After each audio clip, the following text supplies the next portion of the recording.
I'm Michael, 38 years old, a structural engineer with a decent salary and a life that, until recently, I thought was the envy of every man in our quiet suburban neighborhood. My wife, Sarah, 35, is a freelance graphic designer. Stunning, witty, with auburn hair that catches the sunlight like a flame. We've been married for 12 years. No kids yet, though we talked about it vaguely, always putting it off for the right time. Our home, a two-story colonial with a wraparound porch, was our sanctuary. I'd spent years fixing it up, new hardwood floors, a gourmet kitchen for Sarah's baking obsession, even a little garden where she grew herbs. Life felt complete. Sarah and I had a rhythm. Mornings were coffee and toast, her sketching at the table while I scrolled through project blueprints. Evenings were wine on the couch, her feet in my lap, some show droning in the background as we laughed about nothing. People said we were the couple that never fought. I believed it. I trusted her implicitly, her late-night client calls, her weekend design retreats. She'd come back glowing, full of stories about fonts and color palettes, and I'd nod, proud of her passion. But there were signs, weren't there? Tiny cracks I didn't see because I didn't want to. The way her phone buzzed more often, how she'd angle the screen away when I walked by. The sudden interest in yoga classes 3 towns over, when there was a perfectly good studio 5 minutes away. I chalked it up to her quirks. Sarah was an artist, free-spirited, a little unpredictable. That's what I loved about her. Started unraveling 6 months ago, though I didn't know it then. I'd been working late on a bridge project, the kind of job that keeps you up crunching numbers until your eyes burn. Sarah had been her usual self, kissing me goodbye that morning, telling me not to overdo it. She'd said she was meeting a client that evening, some big logo redesign for a local brewery. I didn't think twice. I never did. When I got home at 11 p.m., the house was dark. No note, no text. Odd, but not alarming. She'd probably lost track of time, I told myself. I reheated leftover lasagna, watched half an episode of some crime drama, and went to bed. She slipped in around 2 a.m., whispering about traffic and a late brainstorming session. Her hair smelled faintly of lavender, not her usual shampoo. I mumbled something supportive and drifted off. Looking back, that night was the first thread pulled from the tapestry of our marriage. I didn't notice the others fraying, not yet. I was too busy building bridges, both literal and figurative, to see the one between us crumbling. Sarah was my constant, my anchor. The idea that she could drift, or worse, choose to, never crossed my mind. But it should have. Because the truth, when it hit, wasn't a quiet unraveling. It was a sledgehammer. 3 weeks after that late night, I found the receipt. It was stuffed in the pocket of her gray hoodie, the one she wore to yoga. I wasn't snooping, I swear. The washer had been acting up, leaving clothes damp, and I was tossing her stuff in the dryer. The paper crinkled as I pulled it out. A bar tab from the rusty anchor, a dive 20 miles away. Dated that night she'd come home at 2 a.m. 2 cocktails, a beer, and a plate of nachos. $47.32. Paid in cash. I stood there, staring at it, the dryer humming behind me. She'd said brewery client. Logo redesign. Why a bar? Why cash? My stomach twisted, but I shoved it down. Maybe the client wanted a casual meeting. Maybe they'd grabbed a drink after. Sarah wasn't a liar. She'd never given me reason to doubt her. I didn't confront her, not then. I folded the receipt back into the pocket and waited. That evening, she breezed in from yoga, all flushed cheeks and loose ponytail, chattering about a new pose she'd mastered. I watched her over dinner, grilled salmon, her favorite, searching for something off. Nothing. She was Sarah, warm, animated, asking about my day. I almost convinced myself the receipt meant nothing. Almost. The next clue came a week later. I'd been up early, prepping for a site visit, when her phone pinged on the counter. She was still asleep, so I glanced at it. Not to spy, just habit. A text from Jen Work. Asterisk, last night was wild. Same time next week. Asterisk Jen. Her coworker from a past project. Sure. But wild? Sarah had told me she'd been home all evening, working on a deadline. I'd been at the office until 9 p.m., and she'd been curled up with a sketchpad when I got back. No mention of going out. I didn't touch the phone. Couldn't. My hands felt clammy, my chest tight. I left for work, the text burning in my brain. By noon, I'd rationalized it. Maybe Jen meant a virtual meeting, a late-night design jam. But the bar receipt gnawed at me. 2 cocktails. Nachos.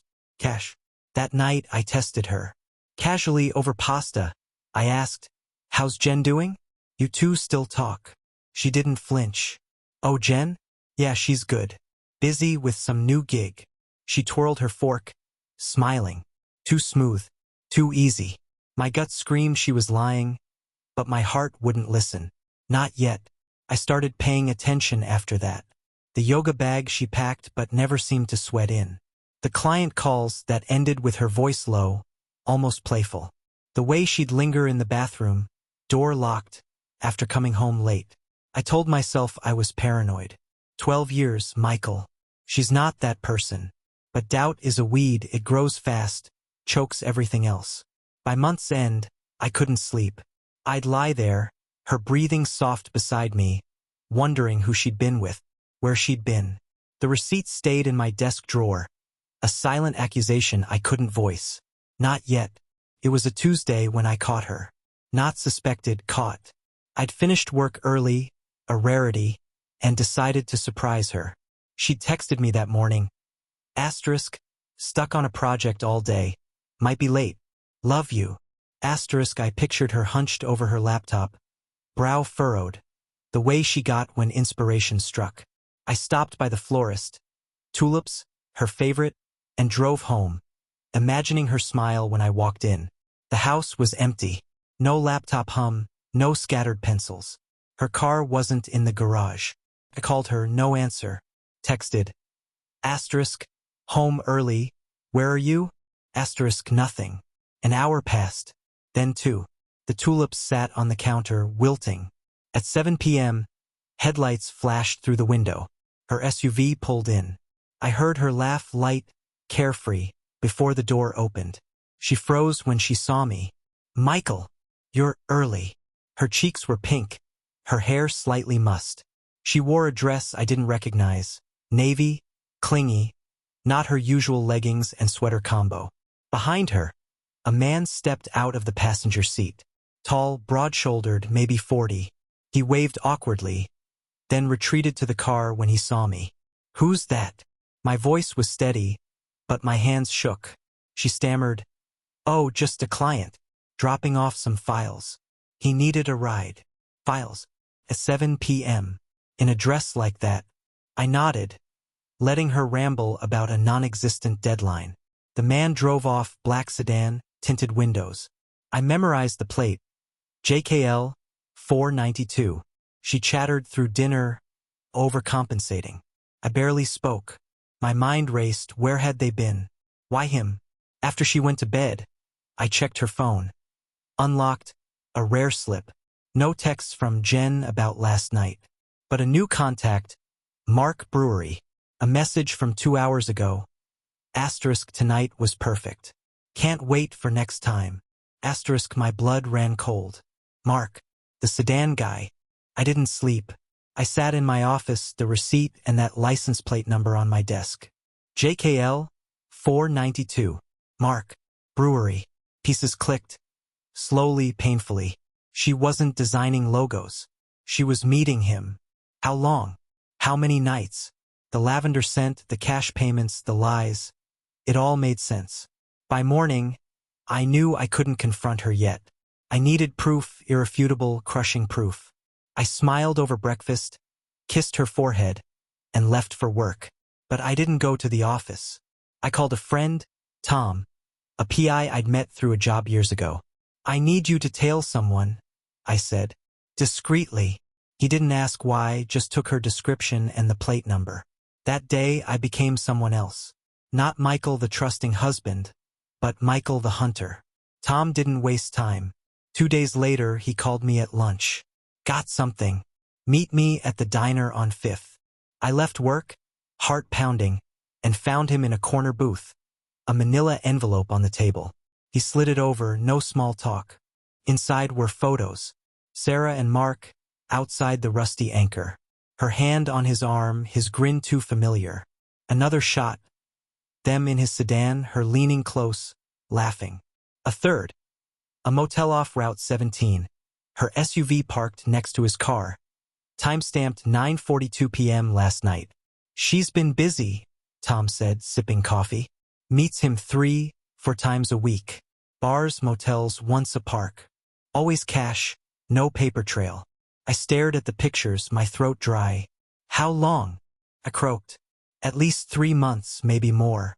I can dig deeper. I nodded. Keep going. I drove home in a daze, the envelope hidden under my seat. Sarah was there, humming, baking scones. Rough day? She asked, brushing flour off her hands. I forced a smile. Yeah, long one. She kissed my cheek, and I smelled it again. Lavender. Not her shampoo. His cologne. My skin crawled, but I played along. Dinner, TV, bedtime. That night, I searched her laptop while she slept. Password unchanged. Sloppy. Sarah. Buried in a folder labeled Old Projects. I found it. A photo. Her and Mark. A selfie. Her head on his shoulder. A beach in the background. Dated 4 months ago. A design retreat. My hands shook as I copied it to a USB drive. The next day, Tom emailed more. Audio from a bug he'd planted in her car, legal gray area. But I didn't care. Her voice. Giggling. Michael's clueless. Thinks I'm at yoga. Mark's low chuckle. Good. More time for us. I listened 10 times, each word a knife. Clueless. That's what she thought. I started planning. Not confrontation, something bigger. She'd lied, betrayed me, laughed about it. I'd make her regret it. But I needed more, every detail, every meeting. I told Tom to keep digging. Find out who he is, I said. Everything. Tom delivered again. A week later, he handed me a dossier on Mark. Mark Daniel Evans, 41, divorced, no kids. Owned a craft brewery, Hoppy Haven. The one Sarah claimed as a client. 6'2", ex-college linebacker, now a hipster with a beard and a Rolex. Net worth $2.3 million. Address, a loft downtown. Hobbies, craft beer, hiking, and apparently my wife. The file included photos. Mark at his brewery. Mark with Sarah at a bar. Mark alone, smirking like he owned the world. Tom had tracked their routine. Tuesday and Thursday nights at the motel, Fridays at his loft, random days at the rusty anchor. Always discreet, back entrances, cash, her car parked blocks away. I studied him, this man who'd invaded my life. He wasn't better than me. Not smarter, not kinder. Just richer, flashier. Sarah had picked him for thrills, not love. That made it worse. I'd given her stability, a home, 12 years of loyalty. He gave her cheap motel rooms and nachos. I followed them once myself. Couldn't resist. Thursday night, I parked across from the motel, watched her SUV roll in. Mark arrived 10 minutes later. They didn't see me. Too wrapped up in each other, sneaking inside like teenagers. I sat there 2 hours, gripping the steering wheel, imagining every moment. When they left, her hair was messy, his arm around her. I drove home, calm on the outside, raging within. That's when the revenge took shape. Not loud, not messy, just cruel, precise. I'd destroy what they valued most. For her, freedom, creativity, the life she'd built. For him, his brewery, his swagger. I'd take it all, piece by piece, and they'd never see it coming. First, I needed leverage.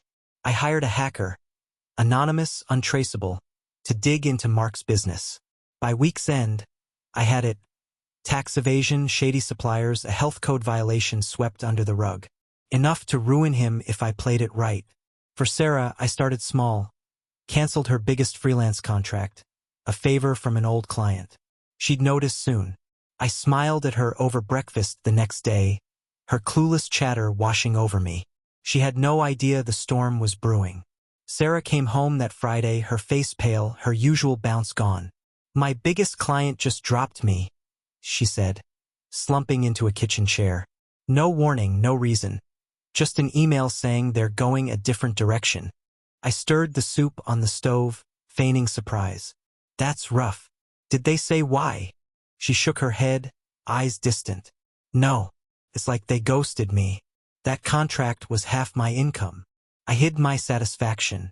That client, an old college buddy of mine, had been easy to sway. A quick call, a vague hint about personal favors, and he'd cut ties. Sarah didn't suspect me. Why would she?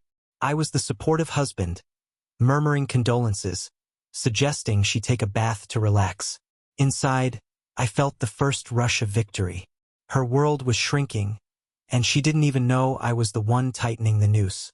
Meanwhile, Tom kept feeding me updates on Mark. The brewery was his pride, Hoppy Haven, a trendy spot with exposed brick and overpriced IPAs. The hacker's intel was gold. Unpaid taxes from 2022, a supplier skimming profits, a batch of spoiled hops covered up before inspection. I didn't act yet. Timing was everything. I wanted Mark to feel invincible before I pulled the rug out. That night, Sarah's phone buzzed while she showered. I checked it. Mark, asterisk, miss you already. Loft tomorrow? Asterisk, she told me she was meeting a friend for coffee. Another lie. I let it slide, noting the date. Tomorrow I'd have Tom tail them again, gather more ammo. Every move they made fueled my plan. Over the next week, I played the doting husband, breakfast in bed, flowers just because.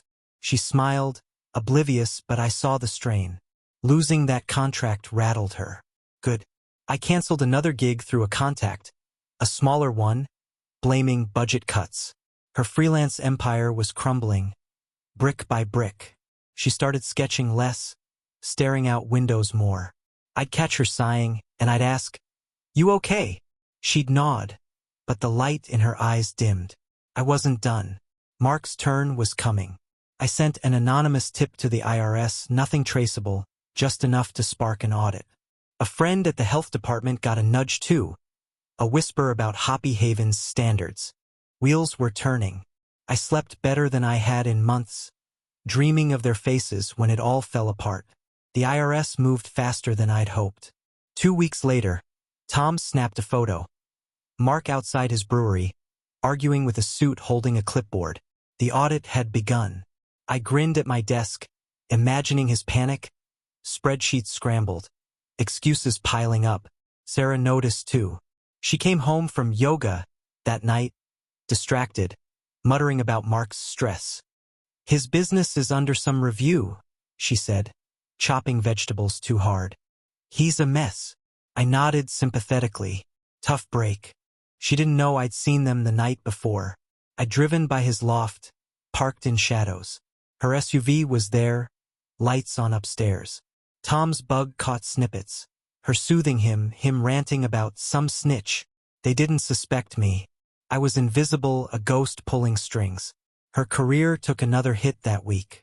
A third client bailed, another favor called in. She cried at the table, head in her hands. I don't get it, Michael. It's like I'm cursed.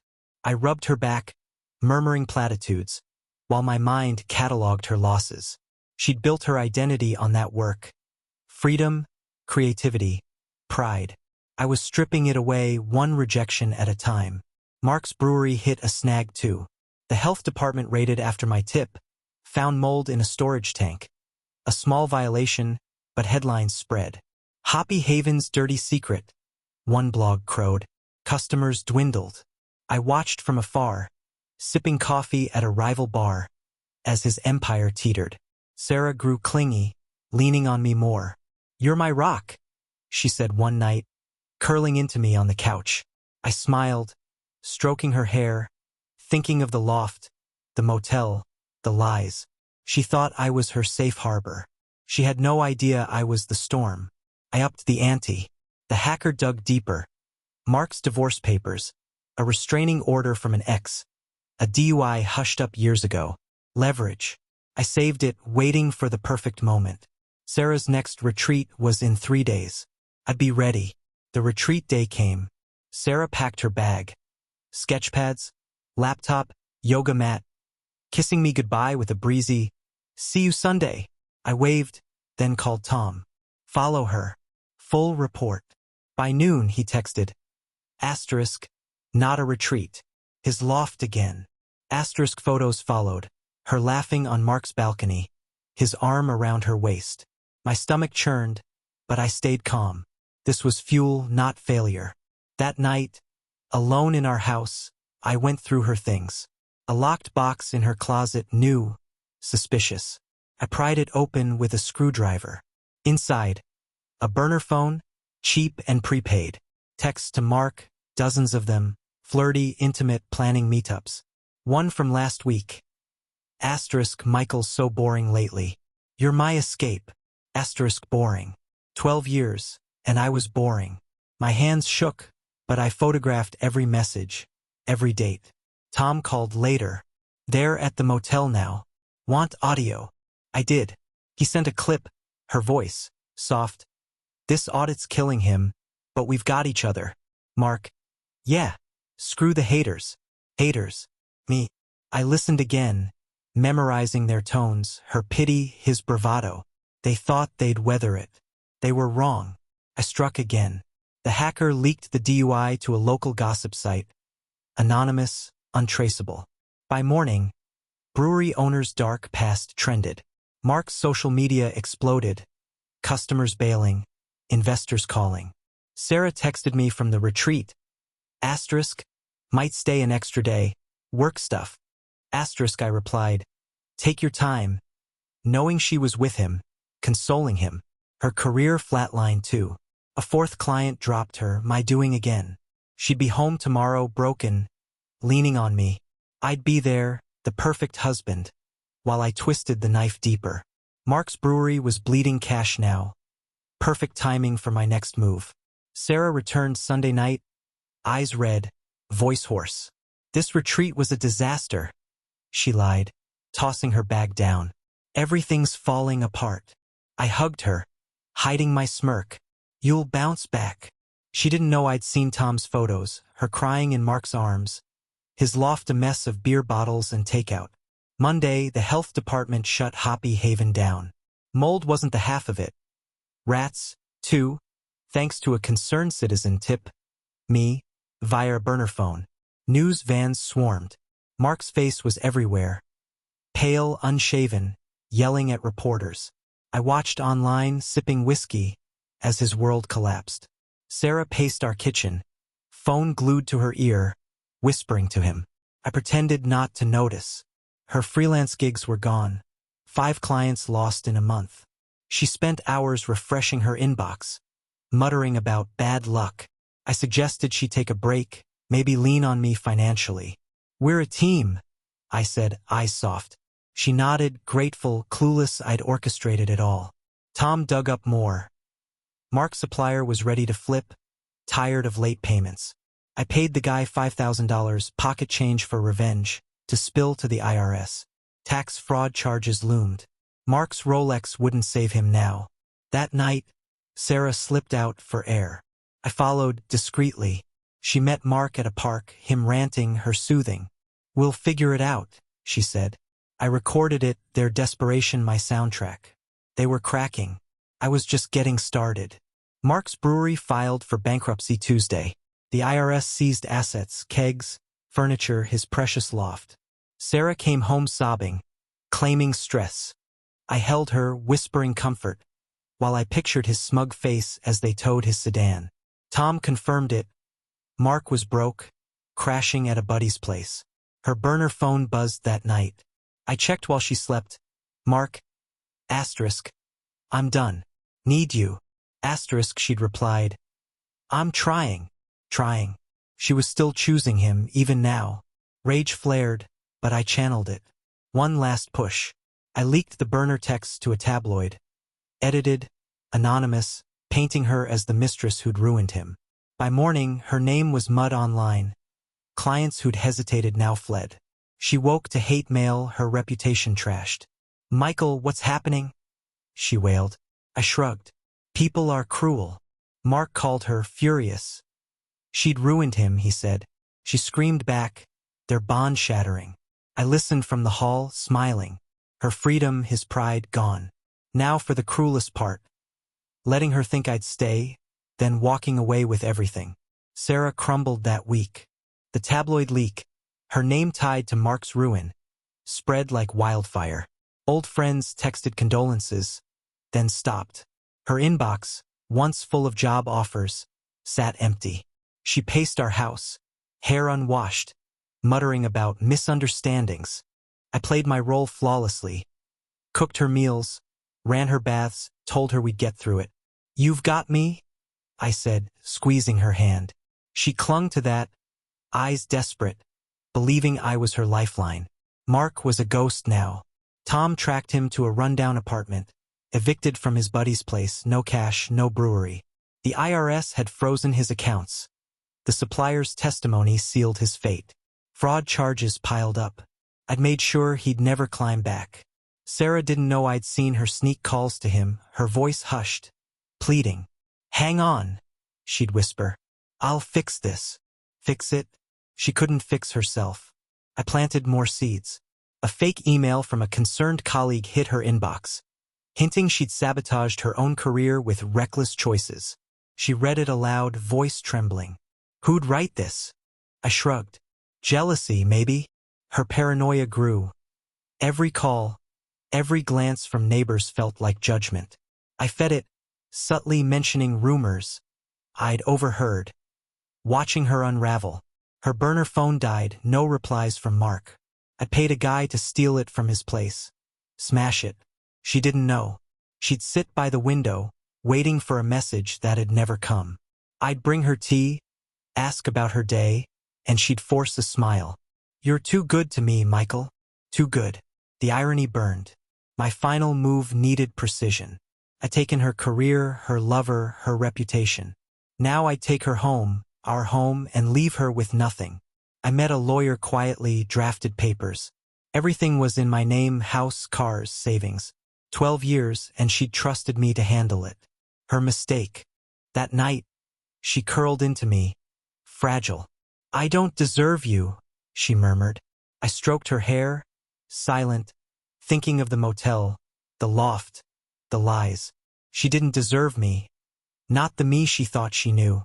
Friday, I staged the reveal. She'd been out walking, probably trying Mark again, when I scattered proof around the house. The bar receipt, motel photos, burner texts, printed, undeniable, on the kitchen table. I sat there, beer in hand, waiting. She walked in, saw it, and froze. "Michael, what's this?" Her voice shook. "Sit," I said, calm. She did, hands trembling. I didn't yell, just laid it out. 3 months, minimum. Mark Evans. Motels, bars, his loft. "You lied every day." Her face crumpled, shock. Then tears. I didn't mean." I cut her off. "Don't. I heard you. Michael's clueless. Boring. I've got audio." Her eyes widened. She hadn't known about the bugs. She tried excuses. Stress, loneliness, a mistake. I let her ramble, then slid the beach selfie across the table. "For months ago. Not a mistake. A choice." She sobbed, reaching for me. I pulled back. "You laughed at me, Sarah. With him." She shook her head, frantic. "I love you, Michael. I swear." "Love." I stood, voice cold. "You don't know the word." I dropped the bomb. "I ruined him. The audit, the shutdown, me. Your clients? Me too." Her jaw dropped, horror sinking in. "Why?" she whispered. "Because you betrayed me. And I'm not done." I walked out, leaving her with the wreckage. She didn't follow, too stunned. Maybe. I drove to a hotel, checked in, and called Tom. "She knows. Watch her." He did. By morning, he reported she'd trashed the kitchen. Plates smashed, photos torn. Good. Let her rage. It wouldn't save her. The lawyer finalized the divorce papers that day. Irreconcilable differences, true enough. I'd serve her soon, but not yet. I wanted her to stew, to feel the walls closing in.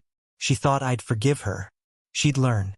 Sarah called me nonstop the next day, voicemails, texts, begging to talk. "Please, Michael. I'll explain everything." I ignored her. Tom watched the house. She barely left, curtains drawn, lights on late. She was breaking and I tightened the screws. I'd already moved money, our savings, my inheritance, into a new account she couldn't touch. The house was mine, legally. She'd signed a prenup years ago, distracted by wedding plans. I'd reminded her of it once, joking. She'd laughed. Not now. Monday, I sent a locksmith to change the locks. Tom filmed it, her pounding on the door, crying, locked out in her robe. Neighbors gawked. She'd lost their pity with the tabloid mess. She called again, hysterical. "You can't do this." I texted back, "Check the deed. My house." Silence. She crashed at a friend's place. Lila, the only one still talking to her. I didn't care. I hired movers, packed her stuff, clothes, sketch pads, that yoga mat she'd never used right, into storage.